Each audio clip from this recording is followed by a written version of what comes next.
Well, as soon as next year, part of I-75 near State Road 444 that you're looking at right here could look a lot different. There's some raindrops on the camera, but you can just see how it looks now. And then transportation leaders want you to see how they're going to expand the lane starting at that interchange there along State Road 436. So then it'll look more like this right here. It's a 30-mile stretch. News 6's Brian Didlake shows us how they're making this project go from paper to reality. We're driving along I-75 and you see these lanes. Well, the folks at the Florida Department of Transportation say they're going to get results for the traffic congestion that's often seen in this area by expanding lanes and fixing bridges, a task they hope to start as soon as next year. The community are the ones who have really come out and said, hey, we have a need for 75 improvements and we need them now.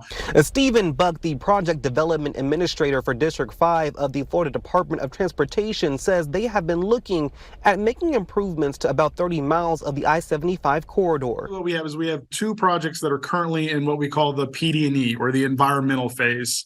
And so that's the first phase that we have of most of our projects, is looking at environmental concerns, sociocultural concerns. Buck goes on to say the next phase is the engineering phase, or how they're going to get this project built. For instance, Buck says that some bridges like this one may be replaced along the I-75 corridor. Those are bridges that have been hit in the past, and those have caused safety issues and also congestion issues whenever they are hit and we have to shut down certain roads. So all of that is actually currently being worked on. When we break ground, what can drivers expect to see and be maneuvered? And we definitely have been getting that question a lot from the public. That is something we have figured out. So what you'll typically see during the day is the same number of lanes that are on 75 will be maintained.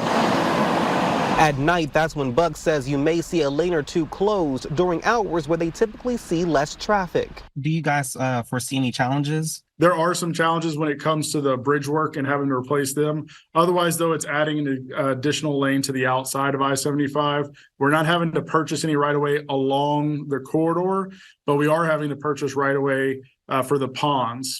Now, Buck says those permits are going to be a slight issue as they hope to cause as little disruption in this project for the surrounding communities as possible. This project is set to break ground starting in spring of 2025. We're in Marion County. Brian Didlake getting results. News 6.